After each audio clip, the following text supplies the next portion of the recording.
Salmo 131.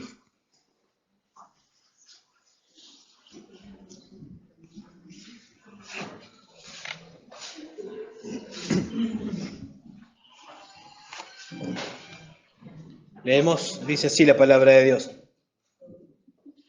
Señor, mi corazón no es soberbio, ni mis ojos altivos, no ando tras las grandezas, ni en cosas demasiado difíciles para mí, sino que he calmado y acallado mi alma, como niño destetado en el regazo de su madre, como niño destetado reposa en mí mi alma.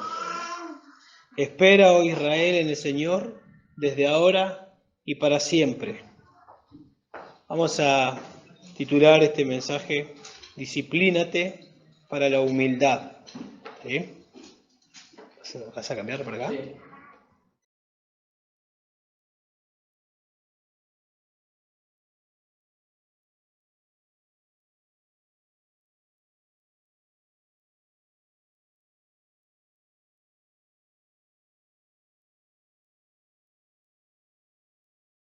Hola, hola. ¿Se escucha ahí? ¿Sí? Bueno. Ya leímos el Salmo. Dijimos que lo vamos a titular Disciplínate para la humildad. ¿Sí? La disciplina implica instrucción y corrección, según un diccionario teológico. La disciplina implica instrucción y corrección. Es el entrenamiento que mejora, que moldea, que fortalece y que perfecciona el carácter. ¿Sí? O sea, es instrucción, corrección, entrenamiento que mejora, que moldea, que fortalece, que perfecciona el carácter. La autodisciplina se refiere a la capacitación o al entrenamiento que se da a sí mismo para llevar a cabo una determinada tarea o para adoptar un patrón particular de comportamiento. Y la Biblia nos dice, en 1 Timoteo 4:7 nos manda, disciplínate para la piedad, nos manda. Y parte de ser piadoso es tener esta virtud, que es la humildad. Debemos disciplinarnos para ser humildes. Cuando nosotros observamos en la Biblia hombres de Dios, hombres que marcaron la diferencia, que decimos, ¿qué hombre de Dios? Cualquiera de la Biblia, y estudiamos su vida, hombres y mujeres obviamente, nos vamos a dar cuenta que fueron hombres humildes, mujeres humildes. Obviamente se disciplinaron para la verdad. Esdras, un hombre que Dios usó para producir una gran reforma con su palabra, fue un hombre que dedicó su corazón, se disciplinó él para estudiar la Biblia, para aplicar la Biblia, para enseñar la Biblia. Pablo mismo disciplinaba su cuerpo y decía, yo mismo golpeo mi cuerpo, ¿sí? No habiendo sido heraldo para otro, que no vaya a ser que yo mismo venga a ser descalificado. Cuando nosotros leemos el Salmo 131 como lo hicimos, nos damos cuenta que David, quien es el autor de este Salmo, es un hombre que se ha disciplinado para la humildad. Nos damos cuenta al leer el Salmo que habla de la humildad, aunque la palabra humildad no aparece ahí, pero nos damos cuenta que habla de la humildad, ¿sí? Es evidente que David está peleando en su corazón con lo opuesto a la humildad, que es el orgullo. Él está peleando y eso nos muestra que él se está disciplinando para ser humilde. Hay cosas, si prestaron atención a la lectura, que él no hace, ¿sí? Que él evita para no ser orgulloso, y hay cosas que sí hace con el propósito de ser humilde. Por eso decimos que él se ha disciplinado para la humildad. Entonces, antes de meternos de lleno, podemos pensar en si nosotros tenemos ese hábito. Si usted tiene ese hábito de disciplinarse para ser humilde, si examina su corazón para ver si es humilde, ¿sí? Si está luchando en su corazón para ser humilde. Como decía, lo opuesto a la humildad es el orgullo. Una definición también de orgullo, según un diccionario, es rehusar depender de Dios y sujetarse a Él. Eso es orgullo. Rehusar depender de Dios y sujetarme a Él. Eso es orgullo. Y también dice que el orgullo de la figura como la misma raíz de la esencia de todo pecado. O sea, todo pecado tiene como raíz el orgullo. Dios dice, pero yo digo esto. Y yo hago lo que a mí me parece. Eso es orgullo. No me someto a Dios, no me sujeto a Dios, hago lo que yo quiero. Y por naturaleza, todos nosotros los que estamos acá, sabemos de qué estamos hablando y luchamos con el orgullo. Desde Génesis 3 en adelante, todos nosotros luchamos con el orgullo. De hecho, ahí en Romanos capítulo 1 dice que el hombre le dio la espalda a Dios, cambió la gloria de Dios por una gloria propia, por la gloria de la criatura. Dios, sí, sé que sos el creador, vos creaste todo, es más, me creaste a mí, pero vos allá y yo acá, yo hago lo que a mí me parece. Eso es orgullo. Tal vez nadie, o sí, tal vez personas lo dicen de esa manera, pero no hace falta decirlo, con la actitud estamos demostrando orgullo. Sos el creador, debería someterme, no diste tu palabra, debería ver qué dice tu palabra para obedecerte, pero gracias por crearme, yo vivo como a mí me parece. Eso es orgullo. La causa fundamental del ateísmo es el orgullo. El impío, en la altivez de su rostro, dice el Salmo 10:4, no busca a Dios, todo su pensamiento es no hay Dios. Si no hay Dios, yo soy mi propio Dios. La historia del orgullo es larga, recién dije desde Génesis 3, pero tal vez más allá de Génesis 3. La Biblia nos enseña que el pecado que se halló en Satanás fue orgullo. Dice ahí en Ezequiel capítulo 28, tú, hablando de a quien conocemos como Satanás, tú eras el sello de la perfección, lleno de sabiduría y perfecto en hermosura. En el Edén estabas, en el huerto de Dios, toda piedra preciosa era tu vestidura, el rubí, el topacio y el diamante, el berilo, el ónice y el jaspe, el zafiro, la turquesa, la esmeralda, el oro, la hechura de tus engastes y de tus encajes estaban en ti. El día que fuiste creado fueron preparados, tú querubín protector de alas desplegadas. Yo te puse allí, todo eso era Dios lo había dado y lo estaba disfrutando de parte de Dios. Estabas en el santo monte de Dios, andabas en medio de las piedras de fuego. Perfecto eras en tus caminos desde el día que fuiste creado. Y todos esos privilegios, hasta que la iniquidad se halló en ti.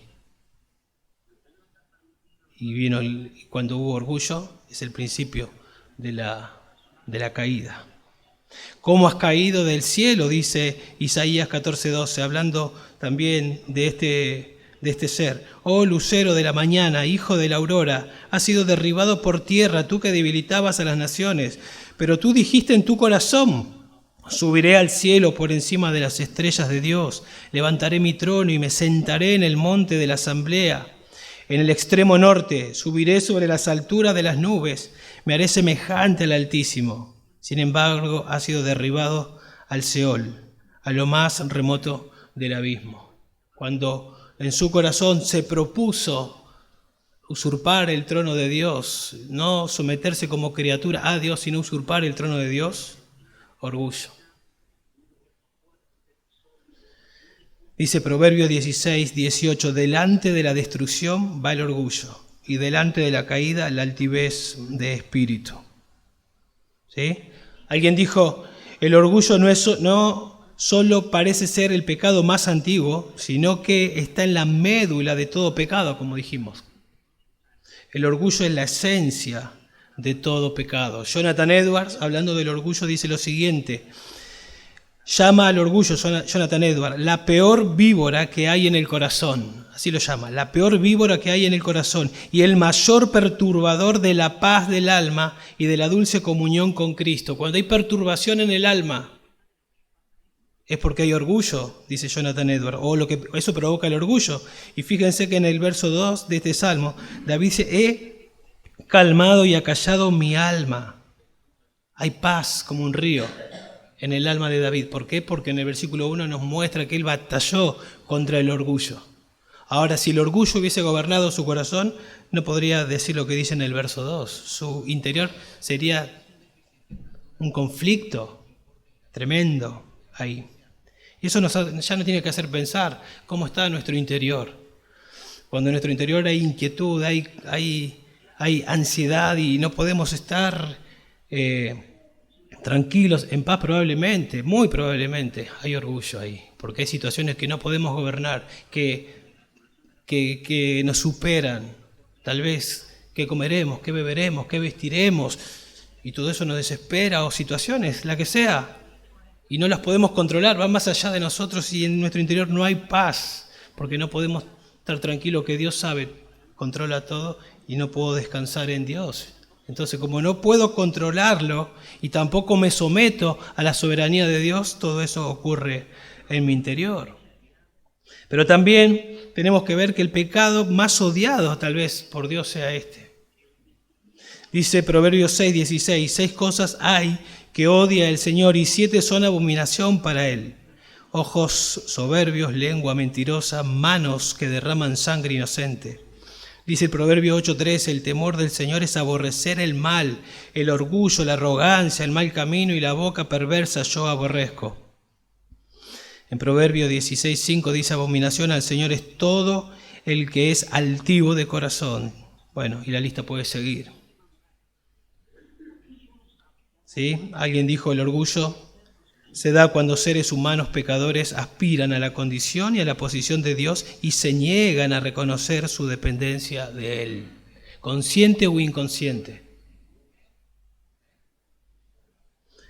El orgullo asume innumerables formas, pero tiene un solo fin. Innumerables formas, porque no hay una sola forma. De innumerables formas se manifiesta el orgullo. Pero tiene un solo fin, glorificarse a uno mismo. Este es el motivo y el propósito final del orgullo, quitarle la gloria a Dios y ser yo glorificado. Eso es lo que persigue el orgullo. Ahora escuchemos lo que dice Dios en su palabra. Como contraste, Isaías 66:2. Todo esto lo hizo mi mano, y así todas estas cosas llegaron a ser, declara el Señor. Pero a este miraré, al que es humilde y contrito de espíritu y que tiembla ante mi palabra. Señor les atraen los humildes, según este versículo. A este miraré. ¿Cómo? ¿Dios nos mira todo? ¿Hay algún lugar que Dios nos mira? Dios mira todo. Pero cuando nos dice este versículo, a este miraré para dar mi favor, para darle mi gracia, para que pueda vivir conforme a mi palabra, porque está humillado y quiere escuchar mi palabra y yo voy a ayudarlo a que pueda ponerla en práctica, que pueda obedecerla. A este miraré. Pero por otro lado también Dios resiste al soberbio. Dios mira, le atrae a los humildes, pero también dice que Dios resiste a los soberbios y da gracia a los humildes. Jesús dijo ahí en Mateo 18, del 1 al 4, que para entrar al reino de Dios debemos humillarnos como un niño. Para ser salvos debemos humillarnos, entender que no tenemos nada, que estamos en bancarrota espiritual. Si venimos creyendo que podemos traer algo para que Dios nos salve, eso es soberbia, es menospreciar el sacrificio de Cristo en la cruz. No tengo nada, no es por obras, para que nadie se gloríe. Lo único que tengo para ofrecer son mis pecados, entendiendo que Jesús murió por mis pecados. Y con las manos abiertas recibir la justicia que solamente se encuentra en Cristo y no en lo que yo pueda hacer. Por eso la Biblia, cuando hablamos del Evangelio, el Evangelio excluye toda jactancia. ¿Dónde queda la jactancia?, dice Pablo. Queda excluida. ¿Por las obras de la ley? No, por la justicia que hay en Cristo Jesús. Humildad, la importancia de esta virtud surge del hecho de que es parte del carácter de Dios. Dios es humilde, la Trinidad es humilde y Dios le atraen los humildes. La humildad puede señalarse firmemente que fue la virtud en la cual Jesús hizo más énfasis, o una de las que hizo más énfasis. Jesús mismo dijo, aprended de mí que soy manso y humilde de corazón. Aprendan de mí que soy manso y humilde de corazón. Se nos leyó Filipenses capítulo 2 y ahí vemos, haya este sentir que hubo en Cristo. ¿Qué sentir? ¿Qué actitud? Humildad. Esta era la condición, ¿no?, para encontrar descanso y paz en el alma. Venid, dice, aprended de mí, que soy manso y humilde y hallaréis descanso para vuestras almas. ¿Cómo se halla descanso para vuestras almas? aprendiendo a ser humilde. David aprendió a ser humilde, ¿sí? Luchó para ser humilde, cultivó la humildad. Verso 2, experimentó ese descanso, esa paz, ese contentamiento en el Señor. La humildad es una actitud, Filipenses 2:3. Es una actitud que estuvo en Cristo y que podemos cultivar nosotros. Pero no es fácil, porque también Romanos 7 nos dice que es una realidad, que hay una lucha dentro nuestro, una tremenda lucha. Y continuamente ahí el orgullo, como Jonathan Edwards decía, manifieste como una víbora de diferentes maneras para usurpar, para hacernos creer que no necesitamos a Dios y que podemos vivir sin Dios. Entonces es una lucha y hay que disciplinarse para ser humildes. La humildad que vemos en David, obviamente es la que después vimos en Cristo de manera perfecta. ¿Sí? Lo que vamos a ver entonces en estos 3 versículos del Salmo es lo siguiente. Un creyente encuentra paz en el Señor al ser humilde. Así sencillo. Un creyente encuentra paz, contentamiento, satisfacción, podemos decir, mirando ahí en el verso 2, al ser humildes. Entonces vamos a mirar 3 principios para ser humildes y descansar en el Señor, aprendiendo cómo lo hizo David. Aprendemos en primer lugar que el humilde renuncia al orgullo. ¿Sí? El humilde renuncia al orgullo, o el que quiere ser humilde renuncia al orgullo, enfrenta el orgullo en su corazón, pelea contra el orgullo. En segundo lugar, verso 2, podemos ver que el humilde reposa su corazón en Dios, o el humilde experimenta descanso en Dios. ¿Sí? Como resultado de luchar contra el orgullo, entonces, experimenta paz, tranquilidad en su corazón. En tercer lugar, verso 3, el humilde espera en el Señor. Espera, está tranquilo. Tiene la esperanza puesta en el Señor, sabe que Él gobierna, que yo soy una criatura, no importa lo que pase, Él está al control, Él es poderoso, Él es soberano, Él sabe lo que hace, Él es sabio. Entonces espera en el Señor. Veamos en primer lugar entonces versículo 1, el humilde, podemos decir, enfrenta el orgullo en el Señor, renuncia al orgullo. David comienza diciendo ahí en el verso 1, Señor, y está orando, mi corazón no es soberbio, y pone a Dios como testigo, al omnisciente, el que sabe todas las cosas. Él está diciendo, Señor. Está poniendo su corazón ahí ante los ojos de aquel que todas las cosas están desnudas y abiertas para decir, Señor. ¿No? Él puede mirar con esos ojos de fuego y ver realmente el corazón de David y el corazón de cada uno de nosotros. Y él dice, mi corazón no es soberbio.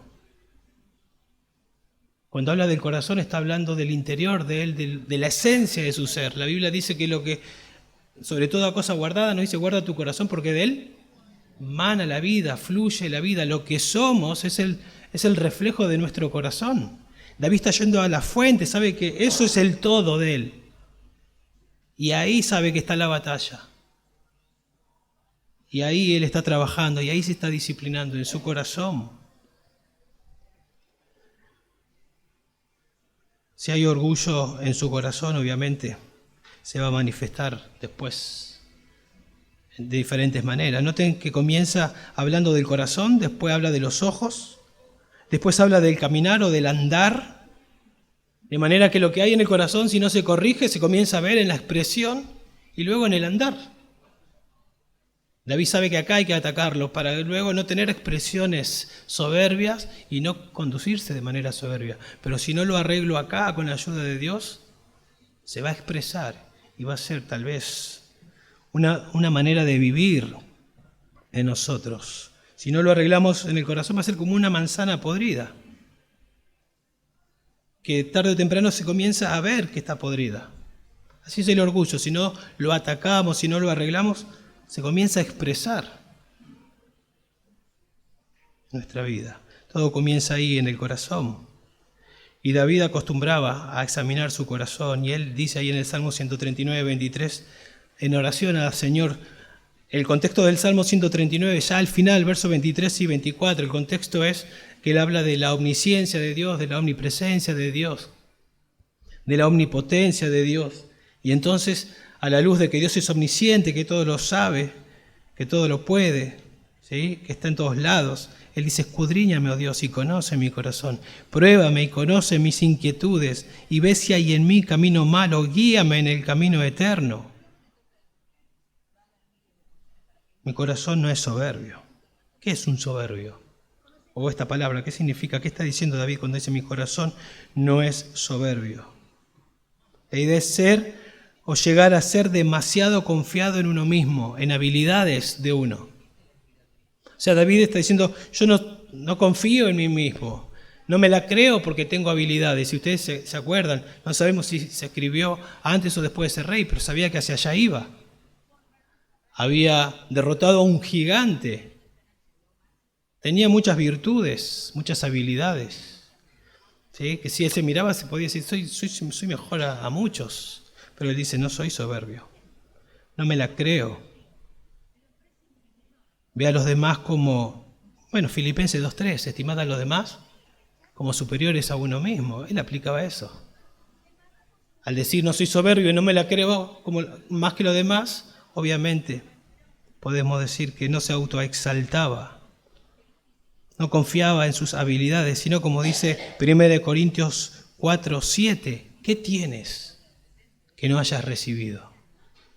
Entonces David no era que él era ignorante o que no sabía sus virtudes. Él sabía que las recibió. Y entonces pensar bíblicamente nos lleva a uno a ser humilde. Porque si lo recibí, yo no lo merecía, me lo diste, Dios. La victoria de Goliat me la diste vos, porque yo me acuerdo que oré y vos me diste la victoria. ¿Qué me voy a agrandar ahora? Dice en 2 de Crónicas 25:32, hablando de Ezequías, que no aplicó esto de David en un momento de su vida. Él no entendió lo que había recibido. Dice: Ezequías no correspondió al bien que había recibido. ¿Por qué? Porque su corazón era orgulloso. ¿Sí? Hablando otra vez de Lucifer, elevó su corazón. Dijiste en tu corazón, ahí empezó, en tu corazón dijiste. Proverbio 18:12, antes de la destrucción, el corazón del hombre es altivo, pero la gloria precede la humildad. David llegó a la gloria, que glorificó a Dios, por así decirlo, al reinado, por permanecer humilde. Dios lo fue llevando paso a paso al lugar que Dios propuso que David esté. Bueno, básicamente un corazón soberbio es uno que no depende de Dios. ¿Sí? Escuchen lo que dice Jeremías 13:9. Así dice el Señor: haré que se pudra la soberbia de Judá, la gran soberbia de Jerusalén, este pueblo malvado. ¿Por qué? Rehúsa escuchar mis palabras, que andan en la terquedad de su corazón. ¿Ven las características del orgulloso? ¿Y cómo Dios responde? ¿Y cómo Dios no está contento? Haré que se pudra la soberbia de Judá, la gran soberbia. ¿Por qué son soberbios? Porque rehúsan escuchar mis palabras, que andan en la terquedad de su corazón. ¿Qué hacemos cuando escuchamos la palabra de Dios?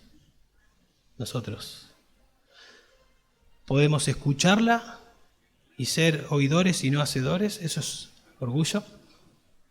Y tal vez ni siquiera escucharla.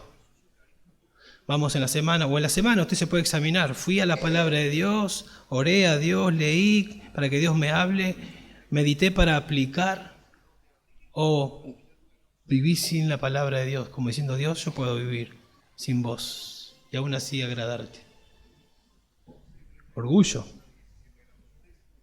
La responsabilidad de David, porque Deuteronomio hablaba, ¿no?, de que el rey iba a tener responsabilidad de meditar en la palabra de Dios. Sin dudas, antes o después seguramente meditaba en la palabra de Dios. No puede vivir uno como vivió David, un hombre conforme al corazón de Dios, sin meditar en la palabra de Dios. Pero es evidente que no quiero que pensemos que era fácil para él. Luchaba, como todos nosotros. Luchaba. El rey aprendió aprendió a renunciar al orgullo. Él entendió que ahí nace y comenzó a actuar, a hacer algo. Como se nos dice ahí en Romanos 8, 2 y 13, aprendió a matar el pecado, a mortificar el pecado, como el libro que muchos de ustedes leyeron. Aprendió a hacerlo. Como dice ahí en 1 Pedro 2, 11, absteneos de las pasiones carnales que combaten contra el alma. Así dice Pedro, absteneos de las pasiones carnales que combaten contra el alma. Y así era en la vida de David. David no era diferente. Había pasiones carnales que combatían contra su alma, como en cada uno de nosotros. Pero él aprendió a matar esas pasiones, y específicamente el orgullo. No de manera perfecta, obviamente, porque no era perfecto, pero ese era el patrón de su vida. Y es importante, otra vez, matar el orgullo ahí en el corazón, porque lo que comienza en el corazón se evidencia en los ojos.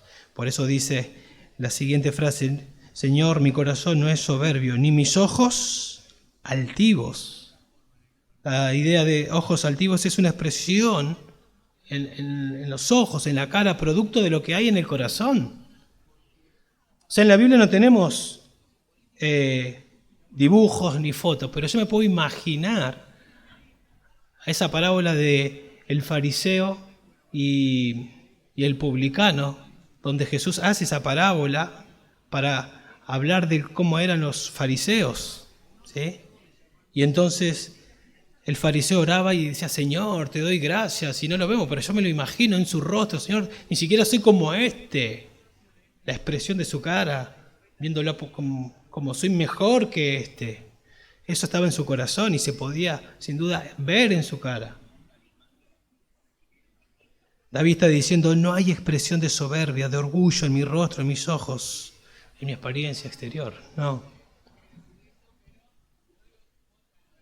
La Biblia habla mucho de eso. Dice Proverbios 30:13, gente de ojos altivos, dice la palabra de Dios, cuyos párpados se alzan en arrogancia. En el Salmo 101, verso 5, destruiré al que en secreto calumnia a su prójimo, no toleraré al de ojos altaneros y de corazón arrogante. Bueno, ojos soberbios, dice Proverbios 6, 17.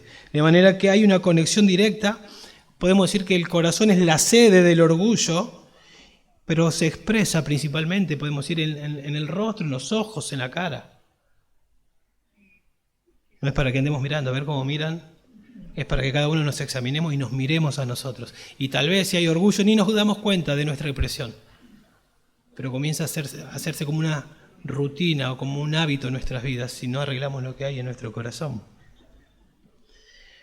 Y después dice David: no ando tras las grandezas ni en cosas demasiado difíciles para mí. ¿Notan? Corazón, ojos, y ahora no ando, no camino, como algo que va progresando y va en aumento si no se arregla ahí en el corazón. Si yo no mato lo que hay en el corazón, si no arreglo lo que hay en el corazón, se expresa. Ojos en mi andar. Pero cuando dice no ando tras las grandezas, está hablando, esto puede ser, no he apuntado hacia una posición más alta de la que me corresponde, eso es lo que está diciendo.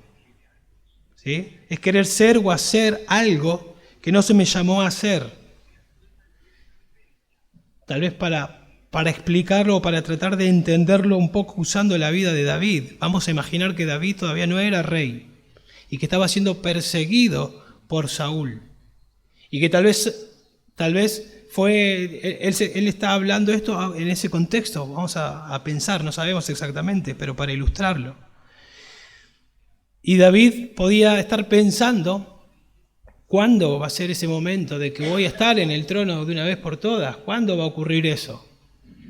Y desesperarse. ¿Y cuándo va a pasar de una vez? Sé que voy a ser el ungido, pero de repente estoy siendo perseguido y estoy al borde de la muerte. Imagínense la desesperación que podría llegar a tener. Y a desesperarse y a pensar: ¿cómo es que puede ocurrir esto? Bueno, él dejó que Dios sea Dios y él siguió siendo la criatura la oveja, que Dios me sigue pastoreando, aunque no entiendo todo cómo va a funcionar esto, me aferro a sus verdades, a sus promesas. En algún momento llegará. Ahora no entiendo, este loco que me persigue, me quiere matar. Pero bueno, Dios sabe. Y eso me deja tranquilo. ¿Sí? Podemos pensar tal vez en una esposa que busca liderar y no fue llamada a liderar en su familia, a tomar el lugar que no le corresponde. Sabe claramente lo que dice Dios en su palabra, pero quiere tomar un papel que no le corresponde. Orgullo. Querer hacer lo que Dios no te pide que hagas o ayudar a Dios de una manera incorrecta. A Abraham y a Sara se le prometió que iban a tener un hijo de Abraham y de Sara, pero Sara dijo, no, ¿cómo va a ser esto? Vamos a ayudar a Dios, vamos a cortar camino. Dios ha dicho, no, un hijo tuyo, no de la sierva. Bueno, David no se dejó controlar por las ambiciones, prefirió seguir siendo un fugitivo y dejar que Dios en su tiempo lo exalte. No ambicionó grandezas que no le correspondían, no le intentó conseguir fuera de la voluntad de Dios. ¿Está bien? Que Dios lo haga, que Dios se encargue. ¿Sí? Podemos pensar nosotros en situaciones, tal vez, pensar un poco en situaciones que nosotros podemos también cortar camino y hacer y ayudar a Dios, miles de situaciones de esa manera. Y eso es no confiar en que Dios lo va a hacer. ¿Sí? No estoy diciendo que no tenemos que hacer lo que nos toca. Estoy diciendo que queremos hacer, que actuamos de una manera en la cual desconfiamos de Dios. Bueno, y después dice, ni en cosas demasiado difíciles para mí. Lo que está diciendo ahí básicamente, no he intentado resolver problemas y misterios teológicos, podemos decir. A eso se refiere, ni cosas demasiado difíciles para mí. Podemos pensar, para aplicar, ¿por qué mi hijo por el cual estoy orando tanto no se salva de una vez? ¿Por qué? O mi esposa, o mi esposo, o este familiar, estoy orando, ¿por qué de una vez Dios no lo salva? Y me empiezo ahí a imaginarme cosas y a decir seguro que es por esto, por aquello, por lo otro, y comienzo a tratar de controlar lo incontrolable. No lo puedo controlar yo a eso. ¿Pero qué me dice Dios? ¿Orá por él? Eso sí puedo hacer. ¿Predicar el evangelio? Eso sí puedo hacer. Eso sí tengo que hacer. Pero más de ahí le corresponde a Dios. Y si entonces trato de encontrar respuesta a eso que es inalcanzable para mí, ya comienzo a entrar en un papel que no me corresponde. Y a eso se refiere él cuando dice, ni cosas demasiado difíciles para mí. Las cosas reveladas pertenecen a Dios. ¿Sí? Secretas pertenecen a Dios, mas las reveladas son para nosotros. Hay cosas secretas que no sabemos cómo Dios en su obrar las lleva adelante y funcionan. Pero sí sabemos que Él está en el trono. Y eso nos deja tranquilos. ¿Está bien? Ahí en el Salmo 139 David también dice y usa esta misma frase en el Salmo 139, verso 6, hablando de la omnipresencia de Dios. Él termina diciendo, tal conocimiento es demasiado maravilloso para mí, es muy elevado, no lo puedo alcanzar. O sea, Dios está presente en todo momento, en todo lugar, en todos lados. Lo entendemos, lo creemos, pero si me pongo, wow, me supera por allá arriba, pasa, porque Él es Dios. Bueno, es la misma idea. David podría estar pensando, ¿cuándo llegará? Imaginando que todavía no llegó al trono. ¿Cuándo va a llegar ese momento de que yo esté en el trono? ¿Cuándo va a ser? Se quedó tranquilo y dejó las cosas secretas pertenecen a Dios. Dios sabrá.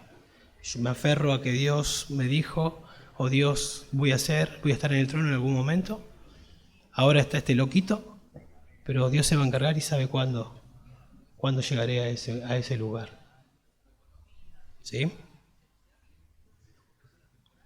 Bueno, ahí en Mateo capítulo 6, verso 25 dice: no os afanéis por qué comeré, qué vas a comer, qué vas a vestir, qué vas a beber.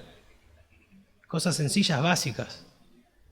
Y después dice: buscad primeramente el reino de Dios y su justicia, y esas cosas van a ser añadidas. Pero cuando yo no busco a Dios y me comienzo a afanar por cosas básicas, ¿y qué va a pasar? ¿Y qué va a pasar con la economía?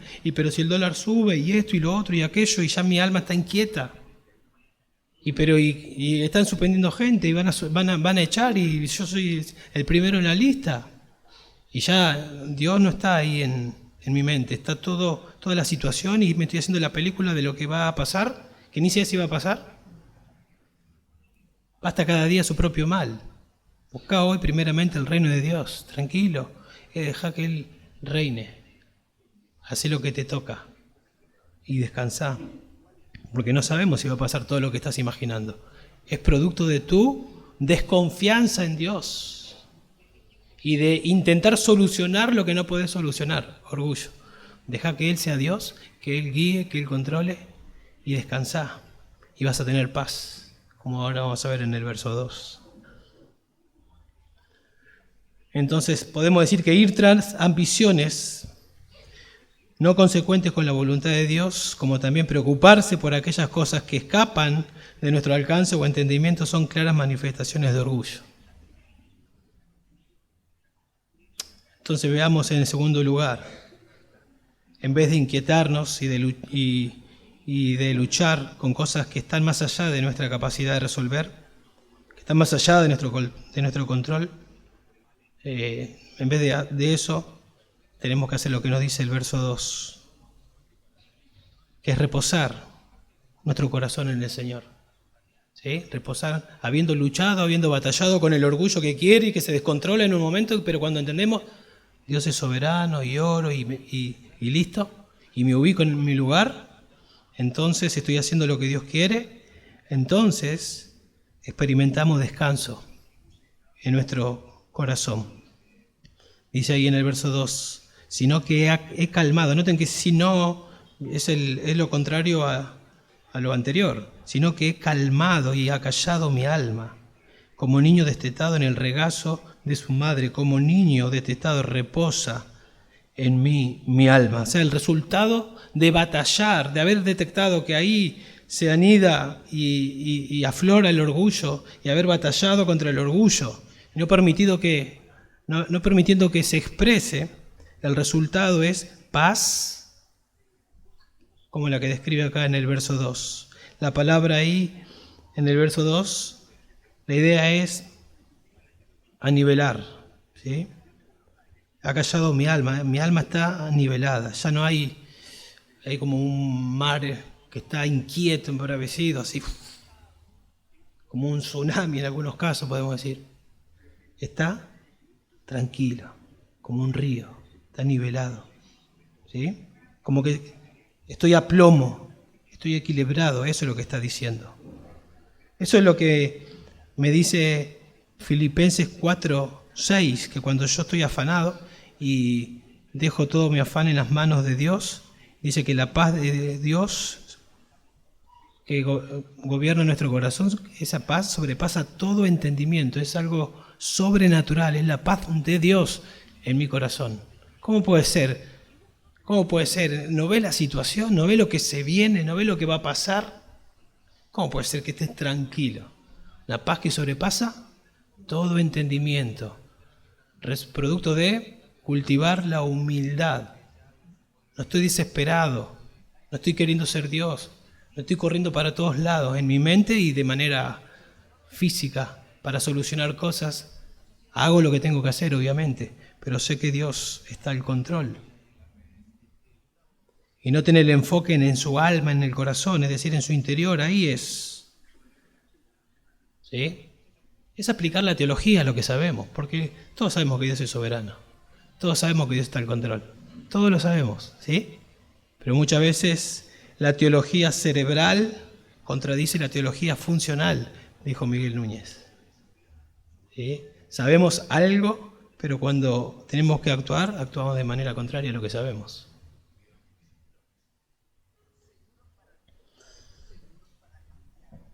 Renunciamos al orgullo para reposar en Dios, esa es la idea acá. Primera de Pedro 5:6 dice, humillaos, es un mandato, humillaos bajo la poderosa mano de Dios para que Él os exalte a su debido tiempo. Y luego dice, ¿cómo lo tengo que hacer? Echando toda vuestra ansiedad sobre Él, porque Él tiene cuidado de vosotros. Y eso es lo que hizo David.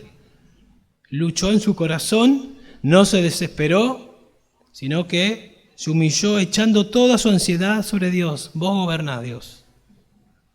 Yo hago lo que me toca, entendiendo que vos estás en el trono. Alguien humilde confía de esta manera en Dios. Y luego dice, ahí en el verso 2, sino que he calmado y acallado mi alma, o sea, hay paz como un río.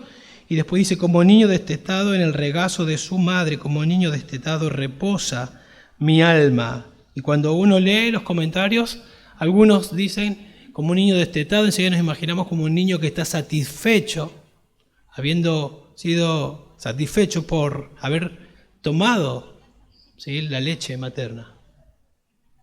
Pero cuando leemos y buscamos qué dice la Biblia en cuanto a destetado, habla de que entre 3 o 4 años, o 4 o 5 años en algunos casos, dejaba de tomar el pecho, ya no tomaba más el pecho, era destetado. Generalmente, y algunos comentarios, la Biblia Gracia y Verdad de Moller dice, aplica de esta manera este texto y dice lo siguiente, su alma ha madurado, pasando de ser un bebé inquieto a convertirse en un niño destetado. Y tiene sentido, porque ¿qué hace un bebé cuando quiere el pecho? Cuando todavía no es destetado, cuando depende del pecho. La mamá está haciendo 10.000 cosas, pero a él no le importa que esté haciendo 10.000 cosas. ¡Guau, guau, guau! Atendeme. Es el centro. Quiere ser el centro. Y es como que David dice, yo en algún momento quise ser el centro. Yo era el centro, pero entendí que no soy el centro. Entendí que como una madre Dios está y va a estar para lo que yo necesite, pero Él es el centro, no yo. Probablemente David esté diciendo en algún momento, estuve inquieto como un bebé, pero ahora soy como un bebé destetado. Aprendí que yo no soy el centro, Él es el centro. Y sé que Dios está y va a estar, pero yo no soy el centro, ¿sí? Y entonces aprendemos con palabras de Jesús ahí en Juan 14, 1 y 2, donde Jesús le dice a sus discípulos, no se turbe vuestro corazón, no se turbe vuestro corazón. Y entonces le dice algo, creed en Dios, creed también en mí. O sea que si ellos no creen en Dios y no creen en lo que el Señor les dice, que se iba a ir a preparar un lugar para ellos, si no lo creen, se les iba a turbar el corazón.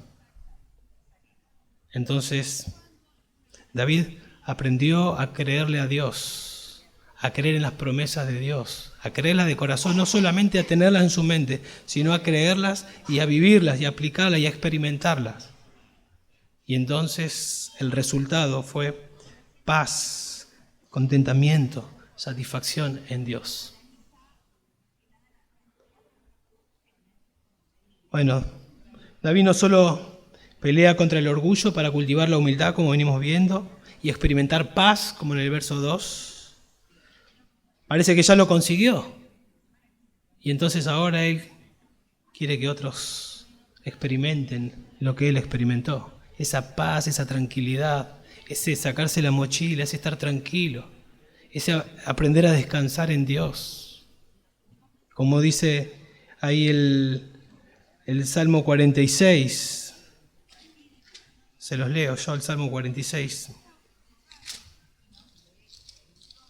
Salmo 46 dice lo siguiente: Dios es nuestro refugio y fortaleza, nuestro pronto auxilio en las tribulaciones. Por tanto, porque Dios es eso, por tanto no temeremos, aunque la tierra sufra cambios, aunque los montes se deslicen al fondo de los mares, aunque bramen y se agiten las aguas, aunque tiemblen los montes con creciente enojo. Aunque el dólar siga subiendo, aunque la economía se vaya por las nubes y podemos seguir y seguir y seguir y seguir, no temeremos. ¿Por qué? Porque la teología que Él conoce la está aplicando. Dios es mi pronto auxilio en las tribulaciones. Y eso es lo que aprendió David. Y eso es lo que Él ahora quiere que aprendan los demás. Dice en el verso 2, espera, oh Israel, en el Señor, desde ahora y para siempre. Podemos decir, el humilde espera en el Señor. El humilde espera en el Señor. ¿Sí? David acá lo que está haciendo es aplicar lo que ha experimentado y lo quiere enseñar. Como que se pone, le dice a la nación, esperemos en el Señor. Tranquilo, Él es el que gobierna. Él es el que gobierna. No nos inquietemos, ni sabemos qué va a pasar de acá al minuto siguiente, ni sabemos. Pero Dios sí sabe todo. Seamos responsables con lo que tenemos que hacer, hagamos lo que nos toca, pero dejemos que Él gobierne. Son verdades que tranquilizan nuestro corazón. ¿Sí? Puede ser que David estaba huyendo de Saúl, sí, puede ser, pero él estaba tranquilo. Otra vez, ¿cuándo llegará ese día? Bueno, no lo sé, ¿sí? Pero sí sabía algo David. Dios está al control y eso me deja tranquilo.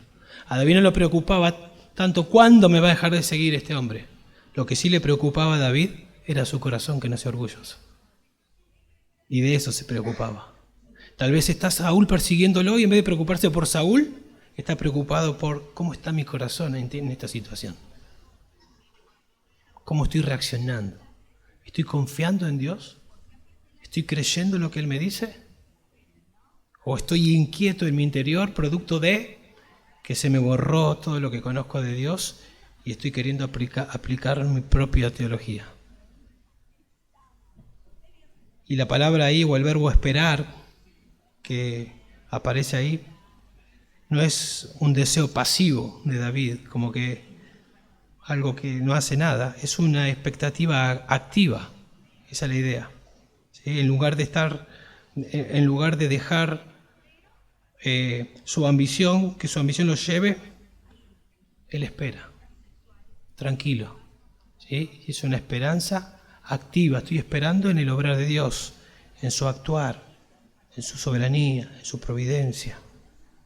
Dice el Salmo 146:5, bienaventurado aquel cuya ayuda es de Dios, es el Dios de Jacob, cuya esperanza está en el Señor su Dios. Cuán feliz es aquel cuya ayuda es el Dios de Jacob, cuya esperanza está en el Señor. Dice Jeremías 17:7, bendito es el hombre que confía en el Señor, cuya confianza es el Señor. Y luego dice, será como árbol plantado junto al agua, que extiende sus raíces junto a la corriente, no temerá cuando venga el calor, y sus hojas estarán verdes, en año de sequía no se angustiará, ni cesará de dar fruto. Así dice. ¿Por qué? Porque confía en el Señor, no se desespera, está tranquilo. No temerá cuando venga el calor, y sus hojas estarán verdes, en el año de la sequía no se angustiará, ni cesará de dar fruto. Para terminar podemos decir, la humildad es una característica de Jesús. Otra vez, como iniciamos. Venid a mí, venid a aprender de mí que soy manso y humilde. ¿Sí? Es una característica de Jesús. Y para tenerla necesitamos estar en Jesús. No podemos tener esta característica sin estar en Jesús. Necesitamos estar en Jesús. ¿Y cómo llegamos a estar en Jesús? Siendo humildes, humillándonos, reconociendo que somos pecadores, que somos criaturas, que nos rebelamos contra el Creador. Él es el Creador y nos rebelamos, le dimos la espalda. Eso es orgullo. Y que queremos salvarnos porque hacemos obras, y porque queremos salvarnos y porque soy yo, y Dios me tiene que salvar. Orgullo, no, lo que merezco es el infierno. Yo me rebelé contra Dios, Dios me tiene que mandar al infierno. Pero gracias a Dios que Él mandó a Jesucristo, la segunda persona en la Trinidad, para ser mi sustituto, para cargar en Jesús mis pecados y castigar a Jesús, el castigo que yo merecía recibir. Entonces, entiendo eso y vengo en humildad. Yo no tengo nada, creo que Jesús lo hizo todo. Entonces vengo a Dios arrepentido por haberle dado la espalda, por ser un orgulloso, un soberbio. Vengo arrepentido a Jesús, creyendo que Él murió para salvarme, que murió, fue sepultado y resucitó. Y la Biblia dice que cuando vengo arrepentido, creyendo que Jesús murió y pagó todos mis pecados, Él me salva. Entro por Jesús a ser salvo en humildad. Y una vez que entro y soy salvo, continúo caminando esta vida cristiana en humildad. ¿De qué manera? Como aprendimos, porque todavía era un creyente, luchando contra el orgullo, porque todavía vivimos en este cuerpo, todavía no somos glorificados, hay una lucha en nuestro corazón. Romanos 7. Pero estoy capacitado por el Espíritu Santo que he recibido en el momento de arrepentirme y creer para batallar contra el orgullo. Para arrepentirme cuando detecto que fui orgulloso y no confié en Dios.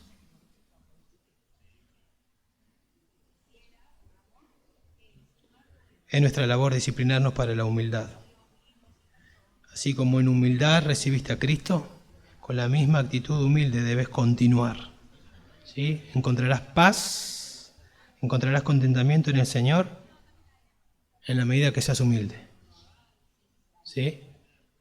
Cuando nuestro corazón está inquieto, examinemos, probablemente hay orgullo. Encontraremos paz, contentamiento en el Señor en la medida que seamos humildes. ¿Y cómo somos humildes? Renunciando al orgullo, batallando, prestándole batalla, reposando nuestro corazón en el Señor, esperando en Él. Él gobierna, tranquilo. ¿Sí? Oremos. Padre, te damos gracias, Señor, por tu palabra. Gracias por la exhortación a la humildad. Gracias, Señor, porque somos tan pequeños, Dios, insignificantes, y muchas veces queremos tomar el rol tuyo, el querer gobernar lo que no podemos, el querer descifrar lo que está más allá de nuestro entendimiento, dejando de lado verdades claras que nos dejaste en tu palabra. Y son todas manifestaciones de orgullo, Señor. Te pedimos perdón por eso.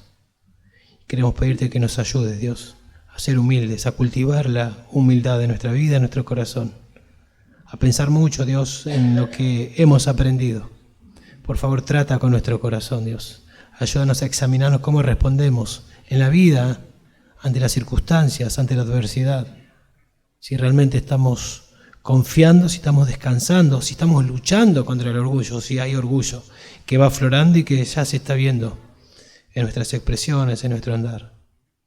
Queremos que estés con nosotros, Señor. Sabemos que resistes al soberbio, pero das gracia al humilde. Ayúdanos a ser humilde, por favor. Te lo pedimos en el nombre de Jesús. Amén.